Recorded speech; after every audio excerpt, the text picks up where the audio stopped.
Hi Aris, kumusta po kayong lahat? So yun Aris, maraming salamat po pala sa walang sawang pagsubaybay sa ating pong mga reading.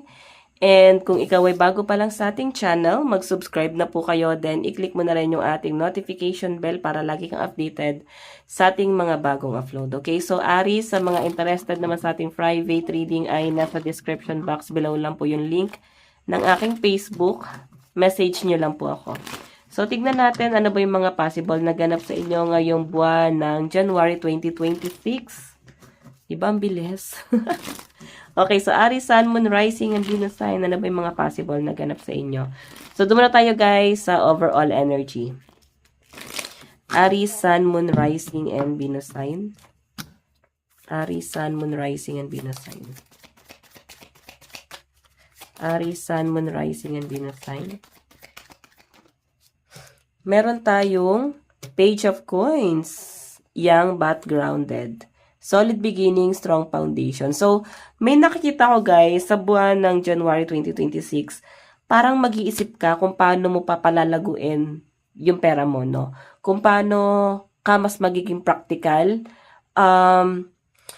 Parang grabe yung comeback na gagawin mo dito guys. And I think meron kasi simula na mga side hustle, business, parang may mga plano ka na dito pagdating sa sa foundation mo kung paano mo siya guys patatatagin pa. I think nagkakaroon kayo ng struggle, Aris, pagdating sa pera.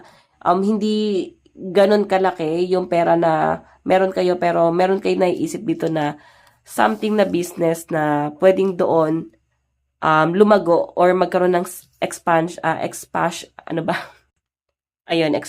So, pasensya na guys, medyo nautal din ako minsan. So, pagdating sa kaperahan, ayan, yung iba sa inyo, nahihirapan na kayo pagdating sa mga responsibilities, lalo na sa mga dito sa mga breadwinner, nakikita ko yung struggle nyo. Masyado kayong nape-pressure kasi nandun na kayo sa point na parang ang dating sa inyo, ito na lang ba talaga yung role ko sa buhay? Parang ganyan. ATM machine, parang hahanapin ka lang pag may problema, lalo na pagdating sa pera. So, nakikita ko yung struggle ng mga Aries dito, lalo na sa mga responsibilidad. Parang napipilitan kayo, parang wala kayong magawa, no? Ganun yung nasa sense ko dyan. So, by the way, tignan pa natin. Aries, Sun, Moon, Rising, and Venus sign. Additional message. Ayan, wait lang guys. Aries, Sun, Moon, Rising, and Venus sign. Additional message. Meron tayong Three of Wands, leadership, moving forward, initiative. So, eto guys yung nasasagap ko sa inyo, napaka-positive pa rin ng mga Aries. Kumbaga kahit may problema nang dumarating dito, nakukuha nyo pa rin tumawa.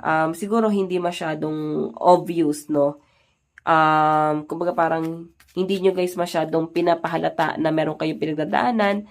Nakikita ko rin yung pagiging private or mas tahimik na energy ng mga Aries ngayong January.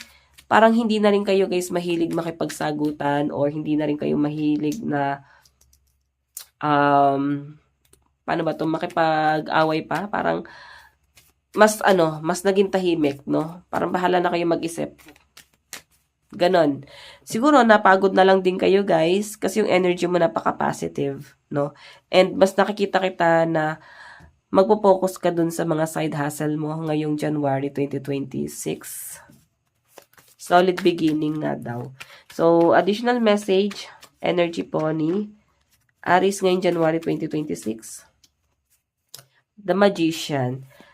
Okay, so resourcefulness, manifestation, make things happen.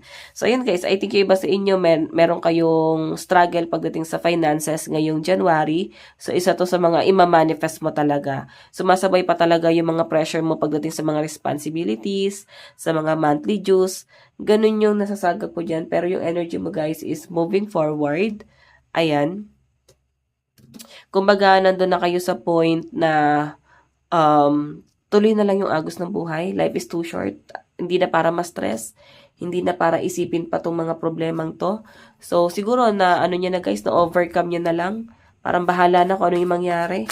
Parang bahala na kung ano yung sabihin nila. So, ganun na kayo guys ano tawag doon, ka-matured, no? Parang hindi na rin kayo guys magiging people pleaser. Hindi na rin kayo para isipin pa na ano yung sasabihin ng ibang tao sa inyo. So, parang bahala na.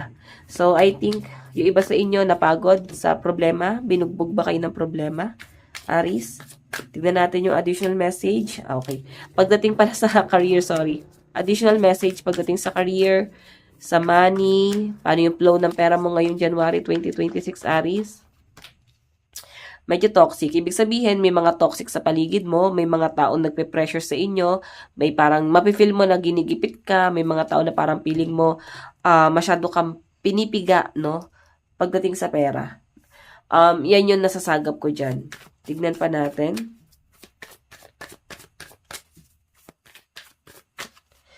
Ayun, may nagaantay lang din yung iba sa inyo ng tutulong sa inyo. Napapagod na yung ibang aris dito na parang pasanin lahat ng responsibilities. May mga aris dito na napapagod na parang puro kayo na lang, no? And gusto mo ng someone or kahit papano kayo naman yung makaramdam na kayo naman yung sasandal. Nag-aantay ka dito ng tulong. Ayan, no? Nag-aantay ka ng tulong, pero toxic kasi yung sa paligid mo eh. Parang piling mo walang nakakatulong sa inyo, walang nakakaunawa sa inyo. Pressure ka na sa family, pressure ka na sa mga tao sa paligid mo, pressure ka na pagdating ano eh, sa pera. Sa career, maganda yung flow ng pera ng mga Aries. Kasi nga nakakaisip ka pa rito. Ibig sabihin, meron kayong sapat na pera. Ang problema lang dito guys, yung toxic yung mga tao sa paligid mo, yung mga feeling entitled sa buhay mo na parang kailangan mo pa rin sila guys tulungan. Parang ganon. So by the way, meron tayong 6 of cups. Parang ako naman muna. Parang ganon yung atake na ako naman yung tulungan nyo. Parang ganon. Napagod na kayo na kayo na lang lagi yung umuunawa. Napagod na kayo na parang kayo na lang lagi yung naglalabas. So, siguro na-feel na ng iba sa inyo, Aris, yung pressure na parang ikaw na yung inaasahan, nape-pressure ka na dito. So, yon. Parang ang pinaka-main focus ng mga Aries ngayon is yung kanilang source of income. Kung paano nyo siya guys isi-secure. Kasi sapat yung pera ng mga Aries. Pero ang daming nasa laylayan nyo. So, ito yung gusto mo. Tulong. Gusto mo ng tulong. Okay? Napapagod na kayo maging breadwinner. So, by the way, or pwedeng may pinapapasan sa inyo na problema. Tignan natin, pagdating naman sa love life ni Aries ngayong January 2026.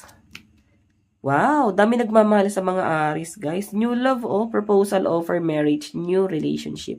So, meron new person na paparating sa inyo or pwedeng bago-bago pa lang tong energy na to na love at first sight talaga sa inyo, guys. Nakikita ko dito na parang, nakita ka pa lang niya, gusto niya na ikaw na talaga yung mapangasawa niya. Parang nasabi niya na sa sarili niya na, ito na yung gusto kong makasama sa buhay. Etong klase ng tao na to yung gusto kong maging ina or ama ng mga anak ko. Parang ganun yung atake nito, guys. So, grabe, overflowing yung pagmamahal sa inyo na tong taong to. Wow, parang, alam nyo guys, gustong i-secure na tong taong to yung future mo. Gusto kanyang tulungan sa financial mo. Ayun, abundance. Fertility, pregnancy, marriage, creativity, pleasures. Ito naman kasi guys, abundance. Swerte ka dito sa taong to, lalo na pagdating sa pera. Okay? So, pwede naman guys, nakarelasyon mo to. Yung sa mga single dyan guys, pwede may new person. At grabe, ibibigay niya agad yung assurance na gusto mo. Parang ganun siya guys, nabaliw. Ganun siya na parang minahal ka nitong taong to. Yun nga lang, hindi makapag-decide yung ibang Aries dito kasi ang dami nyong option or ang dami nyong kinukonsider. Like, ang dami nyong conflict sa buhay, especially family. Ang dami nyong mas kailangan pagtuunan ng pansin. So, ito, hindi nyo mapagtuunan ng pansin. I think yung iba sa inyo, hindi love life yung pinaka-main focus nyo. Napaka-fierce ng energy mo kasi rito. So, advice para sa inyo, Aries, meron tayong breath through the tension. So, ayun, sabi ko nga sa inyo, di ba? Pressure ka ngayon January 2026. Parang darating ka sa point na hindi ka na makapagsalita sa dami ng pressure. Okay, so Aries, ito lang pong inyong reading. Maraming salamat po. Bye-bye.